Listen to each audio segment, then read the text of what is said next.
I'm so happy that you are tuning in to It's All About You tonight. I want you to know that this is the best time. You're in the right place at the right time, doing the right thing, because a lot of times self-reflection, introspection, and trying to make sure that we are looking into why we're doing what we're doing and how we're doing what we're doing is the right thing to be doing. So, you remember I told you last week, we have a 12-week relationship series that Sharon Hill, your life coach on the couch, is going to be giving you for 12 weeks straight. Oh my gosh, 12 weeks. Last Thursday, we dealt with overstepping boundaries. Today, we're going to be dealing with communication. On the third week, we'll deal with bedroom freedom. And on the fourth week, we're going to deal with non-focused on marriage.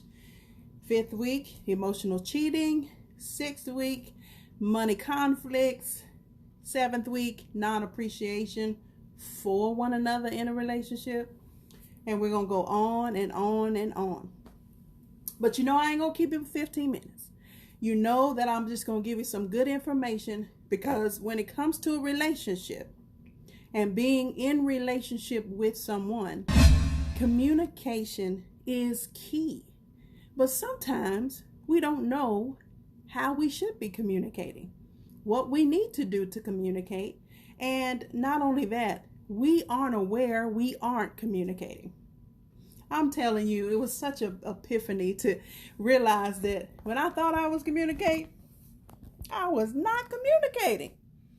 I was actually trying to be heard, didn't know I was trying to be heard, and didn't realize I didn't know how to be heard.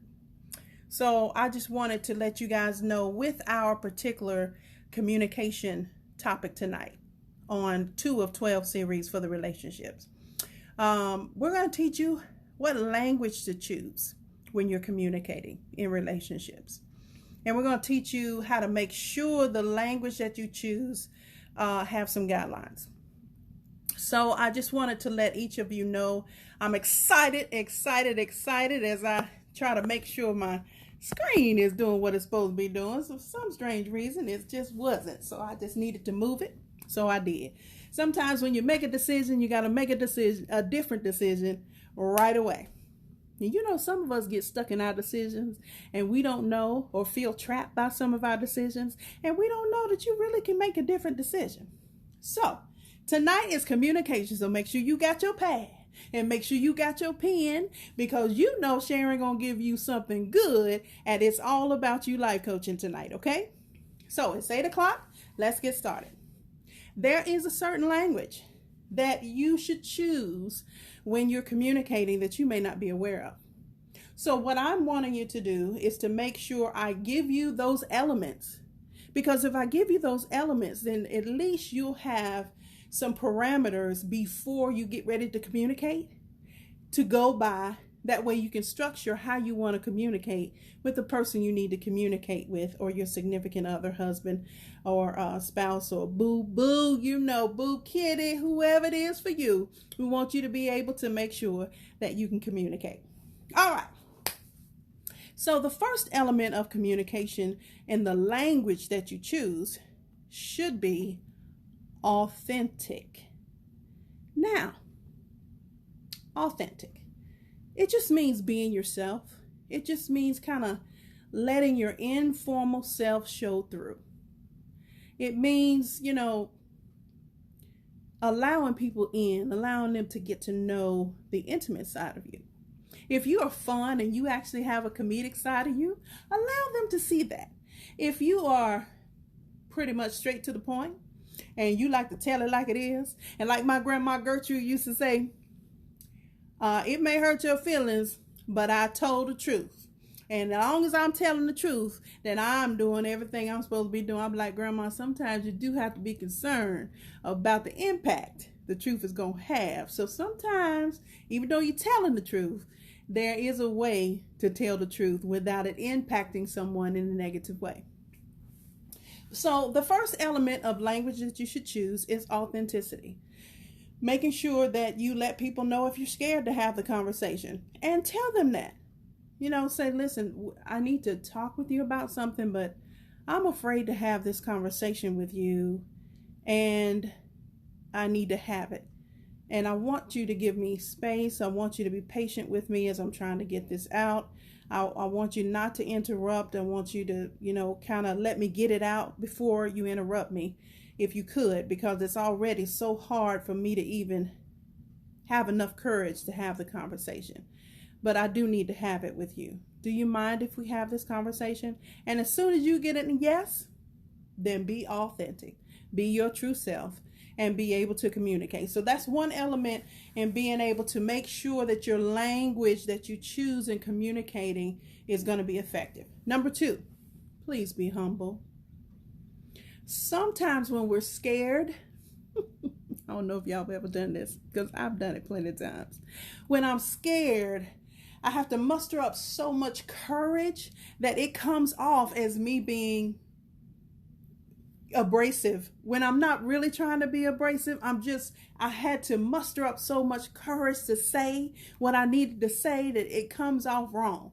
So what you want to do is just be humble, with your whatever it is that you need to say. Have some humility with it. You want to, be credible in every interaction that you have. Make sure you deal more with facts than you do emotions, because what happens is, if you just stick to facts and have different dates and times on what happened, and you use words like, you may have intended this, but it impacted me this way, it takes some of the angst off of, you did this to me, or you made me mad, or this is how, in other words, you're not reacting. You're just kind of helping them understand that they may have intended one thing, but the impact of their intention was another. And you're just bringing that to their attention. As a matter of fact, you can use this phrase, OFLAG, OFLAG, OFLAG. And OFLAG stands for opportunity for learning and growth. Use that. It works really well, I promise you. So the next language that you want to kind of pull from is, you want to be goal directed. In other words, you want to let them know that the purpose of having this conversation is XYZ. And because XYZ is the goal, that's why it's important, and you're important, and our relationship is important for us to have the conversation that we're having. So a lot of times when people don't feel attacked, and they feel like you really do have a goal and that benefits them, but this just may be a conversation that needs to be had in order to get to that goal. So sometimes you're just changing the focus. So make sure that the conversation and the language is more goal oriented, and you're talking about outcomes and benefits more than you're talking about what actually happened, and staying in that piece instead of moving on to, this happened, here's what needs to happen in order for us to. It's those types of words that you want to use. Us, we, ours. Because as soon as you get to saying I, me, and mine, you're going to have a communication problem, okay? All right.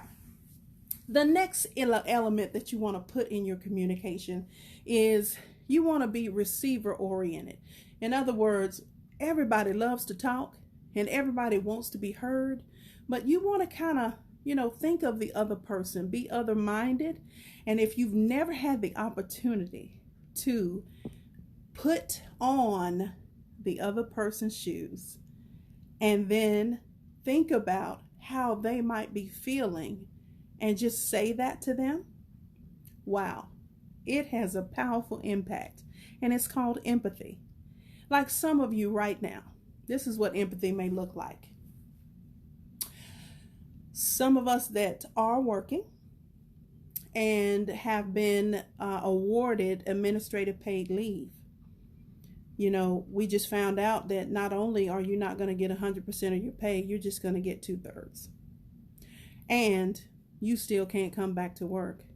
And we don't have any other type of recourse for you to earn any money. And you're used to getting 100% of your pay. So I know you're scared. I know that you're panicking. I know that you're trying to figure out, how can I make up this other 1/3 when I don't even have a clue if I even have a job. And now they want me to come back to work, and I have elements that with my health that I can't put myself at risk. So do I live or die or have the risk of dying to try to financially pay my bills and live? And that's the rub. And that is a place where you are right now. And everybody's thinking about, oh my gosh, they're opening back up businesses and the death toll is increasing and they still don't have a cure. And I really might die. But do I die or do I lose everything, including being out on the street and not being able to take care of my family? This is what empathy looks like. You're just getting on the other side of the table and feeling what the other person would feel. So you want to be receiver oriented. So we have covered being authentic is one of the elements. We've covered being humble. And we've covered having your conversation be goal oriented and not accusatory. And we've also talked about being receiver oriented, thinking about the other person. Not just your needs and what you want and how you think it should go, but actually, be listening more and offer or ask for suggestions on how to get to the goal and see what comes out of the conversation. But if it's not a two-way conversation and it's just a one-way conversation, rest assured you're not communicating. Communication is a two-way street. Also, you want to be concerned about the tone of your voice.